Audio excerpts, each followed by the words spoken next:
Hi, and welcome to More Human, More Resources, the HR podcast for entrepreneurs. I'm Vicki Brown, your host and CEO of Vidamaneo Enterprises. As a serial entrepreneur, I understand that having the right expert help has been critical to my success.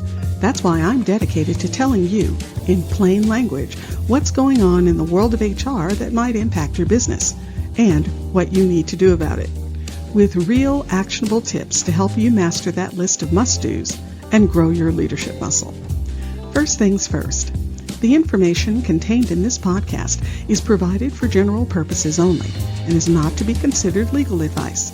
Your decision to adopt or not adopt any practice or procedure mentioned in this podcast is solely yours, and we bear no responsibility for the outcome.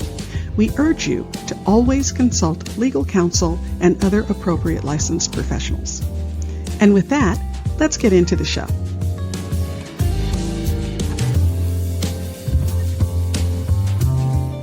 You're listening to Season 5, Episode 29, Probationary Period. You know, that's a term that confuses a lot of new business owners. And the difference between probationary, introductory, and regular employee status, well, don't even get me started. On the surface, it seems pretty straightforward. You bring someone in, see if they work out, and then decide if they stay. But the language you use during that process, well, it matters more than you think. And if you're not careful, you could unintentionally create legal risk or misunderstandings that affect both you and your employees down the line. So let's start with the term probationary period. This one comes up a lot. Employers want to build in that trial window, something that signals to the new hire, we're still figuring out if this is a good fit. And that makes sense to me. I get it. You're investing time and resources into someone new, and you want to know if they can do the job and fit into the team. But the word probationary can lead you straight into trouble. You see, when you use the term probation, it suggests that something changes after the employee completes that period. It creates the impression that the employee is moved into a more secure employment status, something closer to guaranteed. And that's a problem if you're operating in an at-will state, which most of us are. In an at-will arrangement, either the employer or the employee can end the relationship at any time for any lawful reason, with or without cause. There's no guarantee of continued employment.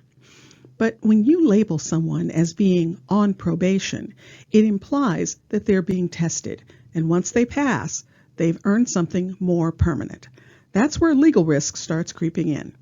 If you later decide to terminate that employee, especially if it's not long after the probationary period ends, they might claim that your language created an implied contract or promise of job security, and that could open the door to a wrongful termination claim. Now, you might think that's a stretch, but trust me, it happens. And the bigger issue here is about expectations. You see, words matter. How you frame someone's role, especially in the beginning, sets the tone for the entire employment relationship. So if you're still using the term probationary period in your handbook, onboarding documents, or offer letters, it's time to make a change. A better term to use is introductory period. It sends a very different message. Instead of implying that someone is being punished or monitored for bad behavior, which is how some folks hear that word probation, an introductory period signals that both sides are still getting to know each other. It's a mutual evaluation period, and that's much closer to the truth of what's actually happening in those early weeks and months. During the introductory period, you're assessing the employee's performance, their communication, their style, reliability, and how well they're integrating into the team.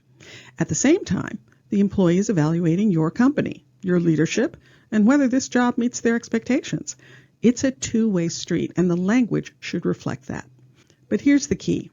Just changing the word isn't nearly enough. You need to be very clear in your policies that the introductory period does not change the employee's at-will status. That means including specific language in your employee handbook and offer letters that says completion of the introductory period does not guarantee continued employment. The employment relationship will remain at will unless there's a written agreement that says otherwise. Now, at the end of the introductory period, it's a good practice to have a check-in. Sit down with the employee, review their performance, and talk about how things are going. If it's working out, great. You keep moving forward. If it's not, That's your opportunity to either extend the period a little longer or part ways if necessary. But even after the introductory period ends, nothing fundamental changes about the nature of the employment relationship. They're still at will, just like they were on day one. Now, if you're not sure someone is going to be a long-term fit, or if you're hiring for a specific short-term need, there's another option to consider: hiring them as a temporary employee on assignment. Now, this structure is very different from an introductory period, and it can give you more flexibility with fewer assumptions built in. With a temp assignment, you clearly define the duration of the role right from the beginning. It might be 30 days, 60 days, or tied to a specific project. The key is there's a fixed end date or goal in mind, and everyone knows what that is. Temporary employees typically are not eligible for company benefits like health insurance or paid vacation during their assignment. However, depending on your state's laws, they may still qualify for certain types of protected leave like sick leave or family leave, so you'll want to be aware of what applies in your location. Now, when the assignment ends, you have a choice. You can part ways, no hard feelings, because the job is done.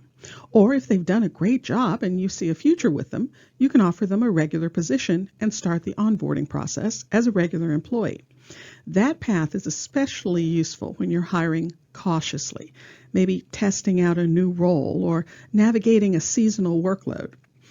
Just like with anything else, the key with temporary roles is documentation.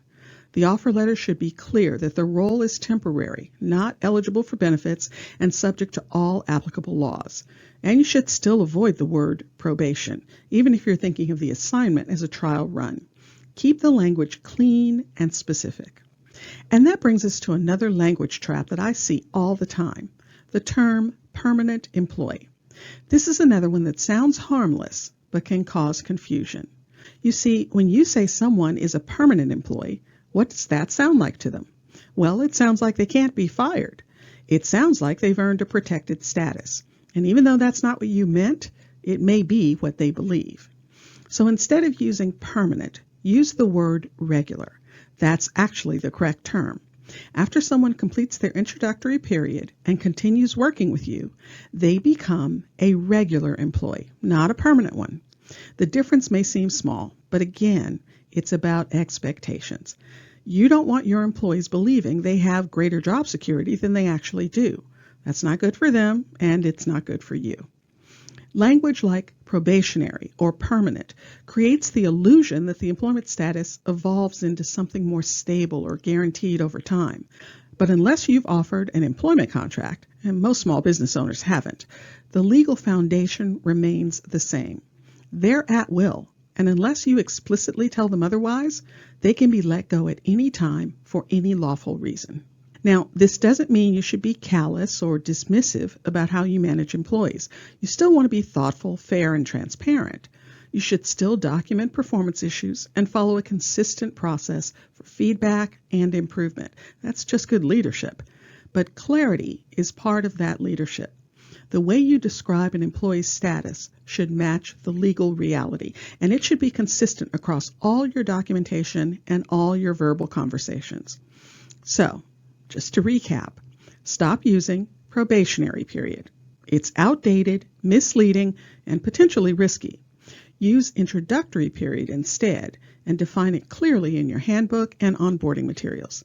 If you're not ready to commit to a hire, consider using a temporary assignment with a clear end date and eligibility terms.